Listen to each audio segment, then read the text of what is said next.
In 793 AD, Viking raiders hit Lindisfarne and tore through one of the most sacred monasteries in the Christian world. Monks described the attackers as something beyond human, men who felt no pain, who kept fighting after wounds that should have killed them. Historians called it mythology for centuries, but the answer was never supernatural. It was on their plates. Number 7 is a pre-battle food so potent that modern pharmacologists are still studying what it did to the human brain. Number 1 is what the most feared warriors in history ate in the hours before they became unstoppable. Hit subscribe because this rewrites everything. Let us count down the 25 shocking foods Vikings actually ate before going into battle. Number 25, Skyr. Before the words protein shake existed, Viking warriors were consuming a fermented dairy product so thick and protein-packed that modern nutritionists have spent decades trying to recreate it. It had been part of Scandinavian life since at least 800 AD, made by heating skim milk, adding bacterial cultures, and draining the whey until what remained was nearly solid. A single bowl contained more protein per ounce than almost any food available in the ancient world. Warriors ate it cold, straight from clay vessels, sometimes mixed with crushed berries to force down the sour, chalk-white paste. The Icelandic sagas mention Skyr so frequently it appears almost as often as the battles themselves. For men who needed muscle recovery after days of rowing, and who needed explosive strength for the fight ahead, Skyr was the foundation. Modern Viking reenactors who have attempted historically accurate diets report that regular Skyr consumption produces a noticeable shift in endurance within weeks. Your gym's Greek yogurt is a pale shadow of what these men were eating before they loaded their axes. Number 24, stockfish. Dried cod, split open and hung on wooden racks called gels in the freezing Norwegian coastal air until it was stiff as a board and weighed almost nothing. That was stockfish. Vikings carried it on every voyage because it lasted for years without rotting, required no cooking, and contained more protein by weight than almost any other preserved food in the known world. Before a raid, warriors gnawed on it raw, the flesh becoming almost jerky-like in texture after months of drying. Norwegian trade records from the Viking Age show stockfish being exported across the known world, not as a luxury item, but as fuel. It was the energy bar of the 9th century, slipped into a belt pouch alongside a weapon. Archaeologists have found stockfish remnants aboard preserved Viking ships, stacked in quantity. When you needed to fight for your life in 6 hours and had been rowing since before dawn, this was how you kept your hands from shaking. Number 23, flatbread baked on heated stones. Called flatbrod in later Scandinavian tradition, this unleavened bread was one of the most calorie-efficient foods Viking raiders could carry. Barley, oats, or rye were ground coarse, mixed with water, and cooked directly on stones heated in the fire. The result was dense, almost cracker-like, and carried in cloth bundles by the dozen. A man could sustain hard physical effort all day on a handful. Norse sagas describe warriors eating it standing up, sometimes dipping it in rendered animal fat to add calories before a fight. It required no vessel, no fire at the point of consumption, and almost no weight. Modern endurance athletes who have experimented with historically accurate Viking diets report that barley flatbread sustains blood sugar across long physical efforts in a way modern bread does not, because the slow-releasing complex carbohydrates from unrefined grain grind differently than anything you buy in a supermarket today. Number 22, bog butter. Here is where things get strange. Archaeologists across Scandinavia, Ireland, and Scotland have dug up wooden containers buried in peat bogs, filled with pale yellow fat that is still technically edible after more than 1,000 years. Bog butter was a deliberate preservation method. Fat from cows, sheep, or sometimes rendered wild animals was packed into wooden boxes, sealed with organic material, and buried in the anaerobic, cold, acidic environment of peat bogs. It emerged decades or centuries later transformed, its flavor described by researchers who have tasted it as deeply funky, intensely rich, and almost overwhelming.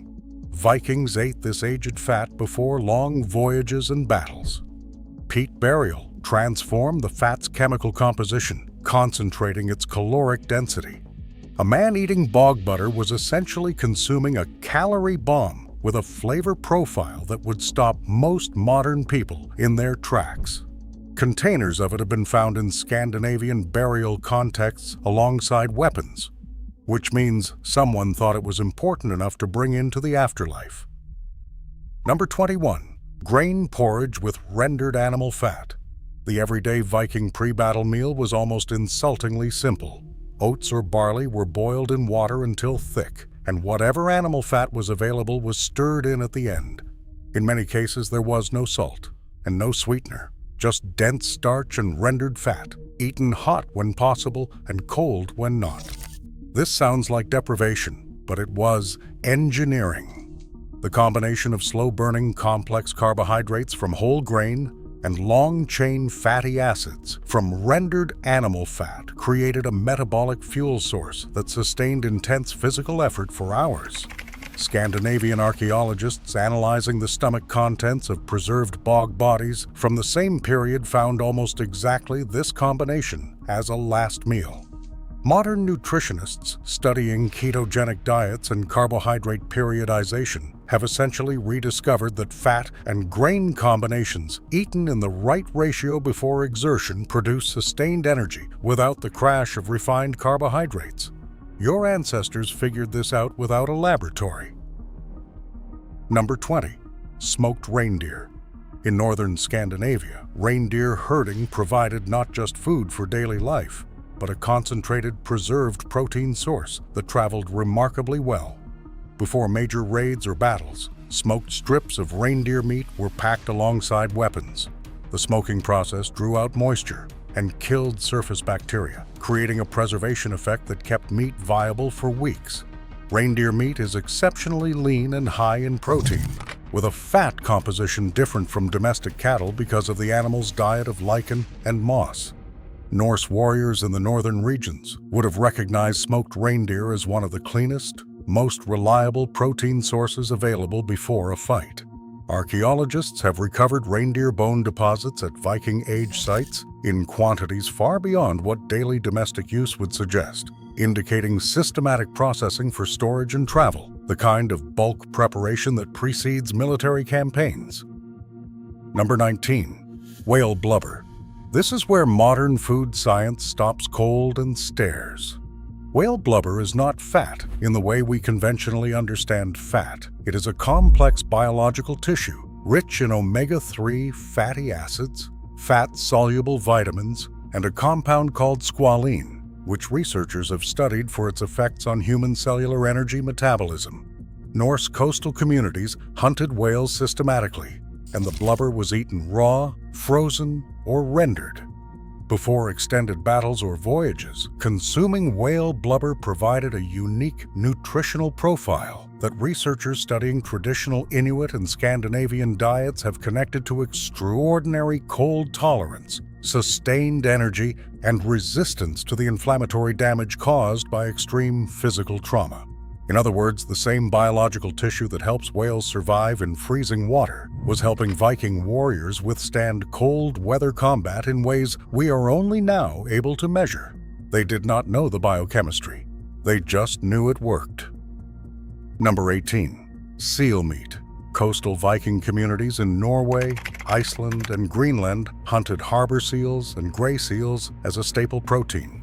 Seal meat is exceptionally nutrient-dense, particularly in iron, vitamin B12, and the same marine-derived fatty acids found in whale blubber. Before battles, seal meat eaten raw or lightly cooked provided a mineral density that modern nutritionists associate with reduced fatigue and sharper cognitive function under stress. Archaeological analysis of Norse middens, the refuse pits outside settlements, shows seal bones in quantities that demonstrate these animals were not just occasionally hunted, but systematically processed as a major food source. For fighting men about to enter extreme physical and psychological stress, The mineral profile of seal meat functioned as natural combat nutrition. This is not metaphor. Iron depletion under combat conditions is a real physiological problem. These men were preloading against it before anyone had named the mechanism. Number 17. Wild boar.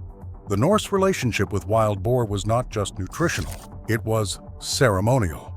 Boar meat, particularly from animals hunted in the forests of Scandinavia, appeared at pre-battle feasts in the sagas more than almost any other food.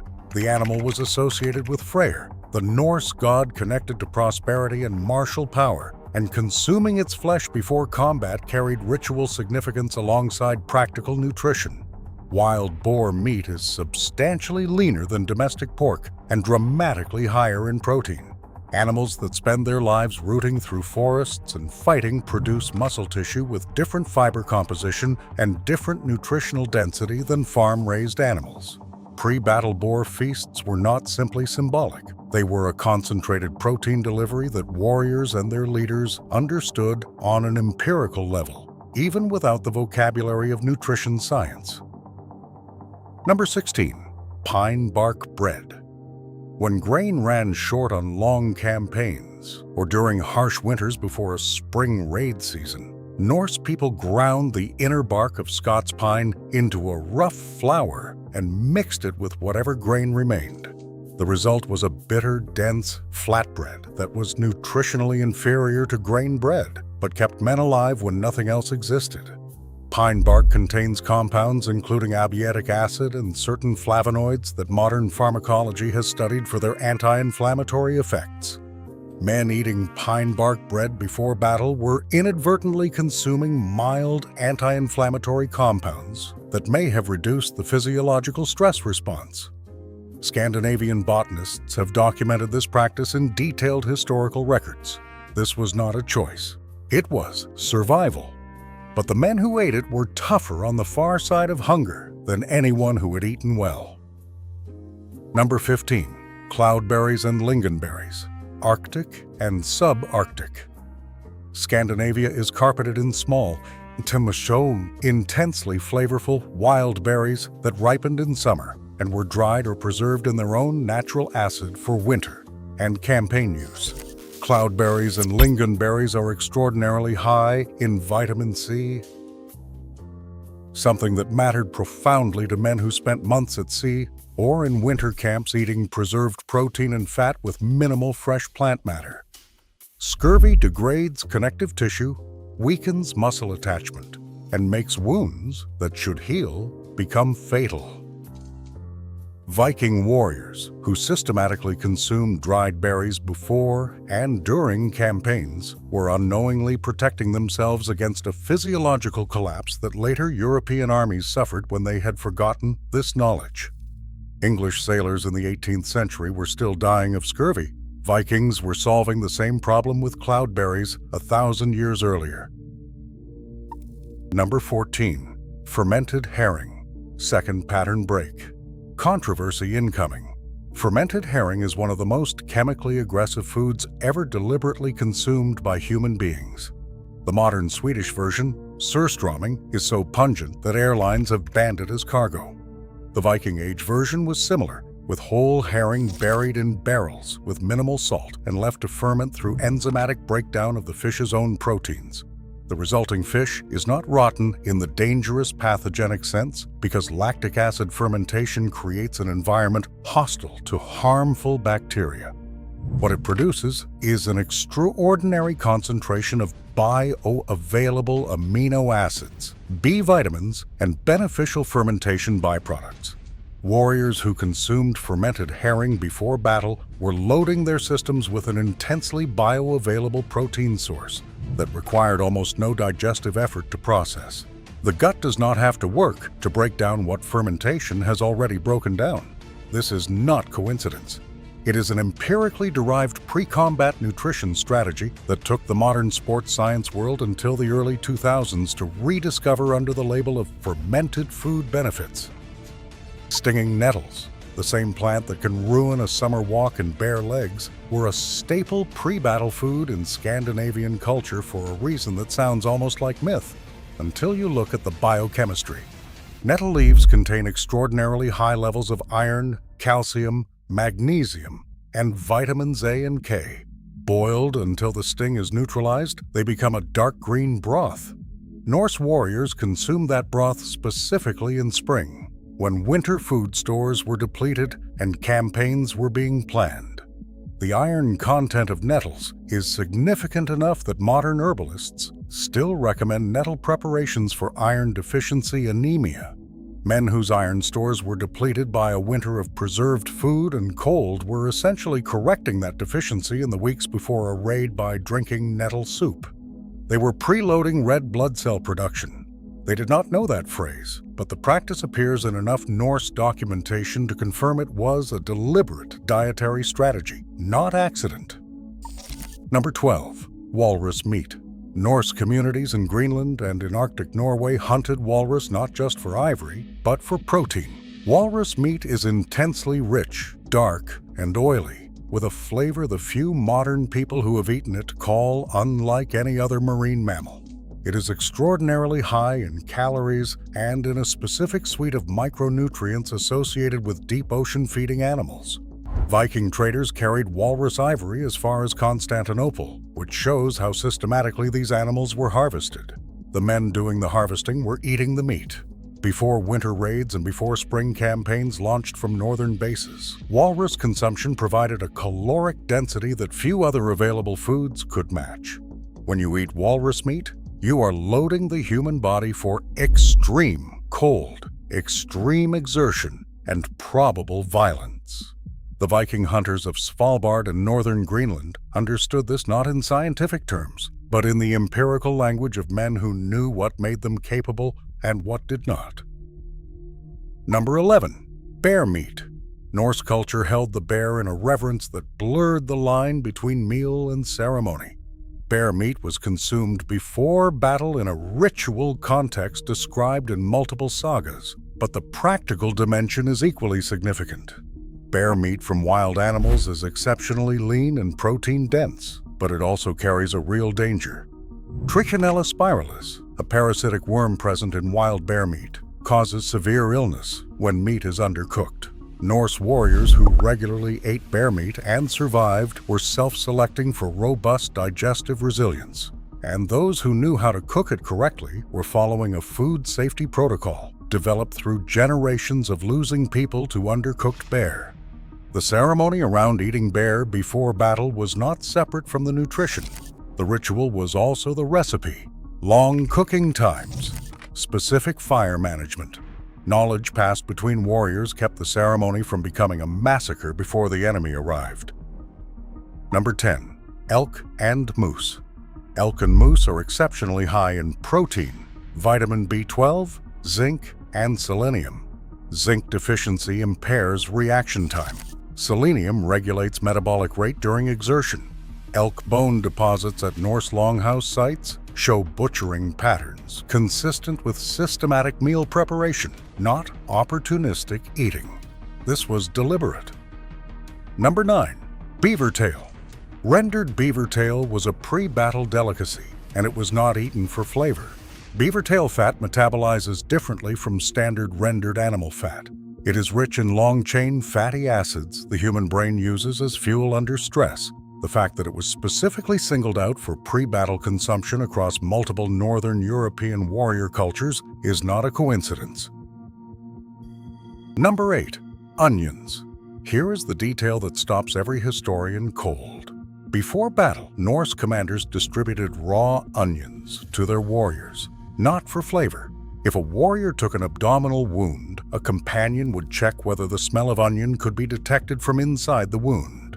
If it was, the intestines were perforated, and the wound was mortal. No further treatment. The onion test was battlefield triage. Every man who ate one before entering a shield wall knew he was also loading his body with the instrument of his own medical assessment. The casualness with which this appears in Norse medical texts is the most chilling detail on this entire list. Number 7. Mead with henbane. Some preparations of pre-battle mead incorporated henbane, a plant containing compounds that produce agitation, reduced pain sensitivity, and a dissociative state that blunts the fear response. Henbane has been found at Norse sites, specifically associated with pre-battle ritual. Modern pharmacologists confirm the dose difference between mood-altering and incapacitating is very narrow, meaning whoever prepared these drinks understood the threshold with clinical precision. Number 6. Blood sausage, made from fresh blood, rendered fat and grain, and consumed within days of slaughter. Fresh blood is extraordinarily rich in heme iron, the most bioavailable iron the human body can absorb. Warriors eating blood sausage in the 48 hours before battle were maximizing oxygen carrying capacity in their blood. More oxygen to the muscles, faster recovery, sharper decisions under sustained violence. Modern endurance athletes achieve the same effect through iron supplementation. Vikings. 8. Blood sausage. Number 5. Raw horse liver. Raw liver from a freshly killed horse contains the highest concentration of bioavailable nutrients of any organ meat. It is dense in vitamin A, vitamin B12, folate, iron, copper, and coenzyme Q10. The ritual context guaranteed it was consumed raw and fresh, meaning nothing was degraded by heat or time. The ritual was the delivery mechanism. The liver was the payload. Hakarl is now a dare food for tourists in Iceland. In Norse warrior culture, it was something different. Greenlandic shark is toxic when fresh. Fermentation over months underground converts those compounds into something the body can process. Warriors who regularly consumed it were demonstrating a tolerance that most modern humans cannot manage, and doing so is a statement of hardiness as much as nutrition. The smell alone is a psychological test. Among men about to fight in a shield wall, that was a feature, not a flaw. Number 3. Fly-agaric mushrooms and the berserker question. Berserkers have been connected to Amanita muscaria since the early 20th century. The theory was dismissed for decades. Then in 2019, a research paper re-examined the pharmacological evidence in detail. Amanita muscaria contains muscimol, which reduces pain perception and can cause agitation in certain doses. But the compound is destroyed by boiling, meaning any berserker use would have required the mushrooms to be eaten raw or preserved by drying. The archaeological evidence does not confirm widespread use, but it does not rule it out. What it confirms is that Norse warrior culture understood pharmacologically altered combat states and pursued them deliberately. Number 2. The pre-battle fast followed by concentrated eating. Modern sports physiologists call it strategic fasting followed by glycogen loading. Vikings called it preparation. Warriors fasted for 12 to 24 hours before battle, then consumed a concentrated, high-fat, high-protein meal immediately before the fight. The fast primed the system, and the meal delivered a fuel surge into a body ready to absorb it. The sagas describe this consistently across many warrior traditions, which suggests it was deliberate. Norse warriors were running a biological optimization protocol that sports science would not formally describe until the late 20th century. Number 1. The Seidr Feast. Before the most significant battles, elite Norse warriors participated in a ceremonial pre-battle feast. They consumed food in a multi-hour ritual in a careful sequence. They ate skyr and flatbread hours before departure. Fermented fish and blood sausage followed in the mid-preparation period. At the culmination came modified meat and ritual organ meat. By the time a warrior stood at the prow watching an enemy coastline approach, he had spent hours in a process that combined caloric loading, micronutrient delivery, possible pharmacological alteration, religious significance, and the systematic suppression of fear through community reinforcement. The monks at Lindisfarne described the result as something beyond human. It was not beyond human. It was the most sophisticated pre-combat preparation the ancient world ever produced. These 25 foods are not curiosities. They are a system. When we call the Vikings savage, we are describing men who understood their own biology more precisely than the armies that came after them for centuries. They were not savage. They were calibrated. Drop in the comments which entry hit hardest. I want to know if the onion test changed how you think about Viking warfare, or if number 1 reframed every mead hall scene you have ever watched.